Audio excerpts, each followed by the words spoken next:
Corona संक्रमण को लेकर लगे लॉकडाउन के बाद अब धीरे धीरे आम और खास की जिंदगी पटरी पर लौटने लगी है। लेकिन इंदौर के सराफा बाजार की मुश्किलें अभी भी कम होती नजर नहीं आ रही हैं, जिसकी वजह है बंगाली कारीगरों का शहर से पलायन कर जाना। दरअसल इंदौर के सराफा बाजार की सैकड़ों दुकानों में सोने चांदी का व्यापार संचालित किया जाता है, जहाँ पर गहनों को बनाने के लिए हजारों की संख्या में मजदूर कारीगरों की जरूरत होती है। वहीं इन कारीगरों में सबसे बड़ी संख्या बंगाल के कारीगरों की है, जो सालों से इन दुकानों में गहने बनाने काम कर रहे थे।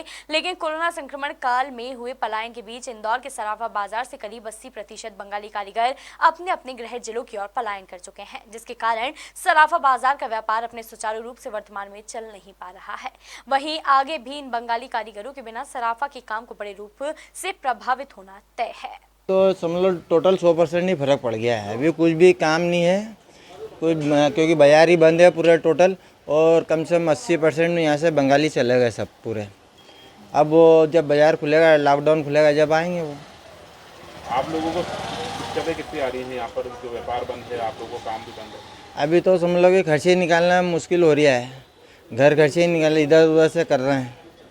बाजार में कितने % कारीगर रहते थे टोटल बंगाली? यहाँ पे कम से कम समझ लो 20 से 25 हज़ार बंगाली थे, 80% चले गए यहाँ से। तो बंगाली कारीगरों का जो काम है वो दूसरे कारीगर कर सकते हैं, नहीं कर सकते? करीब करीब बंगालियों नहीं करते हैं यहाँ पे, जो भी यहाँ के भी जो करवाते काम वो बंगालियों उनसे ही करवाते। टोटल यहाँ के लोकल है वो कम है, बहुत कम है वो। आपका नाम बताओ। भाई साहब, यहाँ पे जितने भी जो अभी अगर अपन मानेंगे 100% के अंदर 80% तो चले गए, 20% ही बचे हुए हैं। और 20% में अब 100% का तो काम नहीं हो सकता, क्योंकि जब तक वो कारीगर नहीं आएंगे बाज़ार सुचारू से नहीं चल पाएगा।